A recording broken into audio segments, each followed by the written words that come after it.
Kalama TV kojja matte kitalo nnyo ekya Asia. Kitalo nnyo ekya Asia abadde yeegulidde erinnya okubeera nga asanyusa abantu mu ngeri ey'enjawulo. Asia ono tugenda mujjukirako ebintu bingi nnyo, engeri gy'abadde akolamu ebintu bye, engeri abantu gye babadde bamwagala. So kitalo nnyo ddala, kwaye abadde omuntu ali awo nga n'omutunuulira obutunuulizi oseka. Kibi nnyo ddala ekya Asia. Tugenda kubeera nga tulaba oba tulina amawulire ge tusobola okubeera nga tufuna agasukka awo.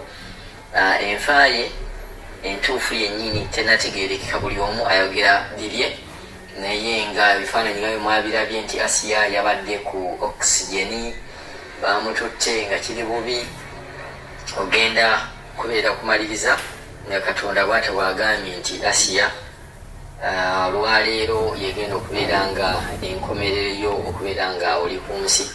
Bantu nga bano oluusi mu industry babeeramu. Twebaza n'omwami nka tugambye nga SB4 yamugjayo ekintu ekyo, kale wadde yatandika okulabikira ku TikTok, n'abeera nga yamukwatako, n'abeera nga yamugjayo. Bingi ebyayogerwa, waliwo abatakkiriza mu mbeera eyo. Yaliwo Asia ne Charles nga bagamba byali bipange, naye ku nkomerero yaabyo social media yonna eyagala muntu kubeera awo nga wejjako stress.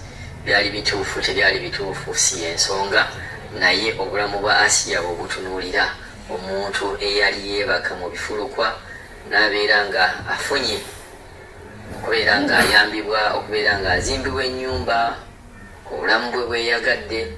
Oyinza okwesanga akabanga kano akatono Asia ke yagendera ku social media kalina bingi bye kakyusa ku bulamu bwe.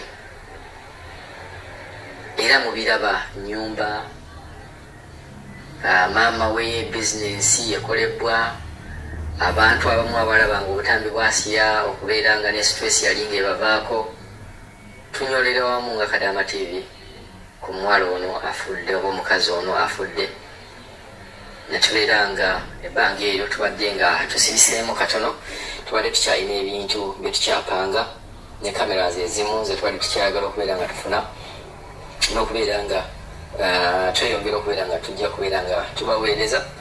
Mujjukira World Cup awo yatandikira, twagenda e Qatar, netubeera nga tetwasobola kubeera nga tetwabaweereza mutalimu eyo kuba twali bize e Qatar nga tugenza okubeera nga tufunafuna kasente katonotono, naye nga tujja kudda mu full swing. Naye nga point eri mu vidiyo eno yakugamba nti kitalo nnyo ddala ekya Asia.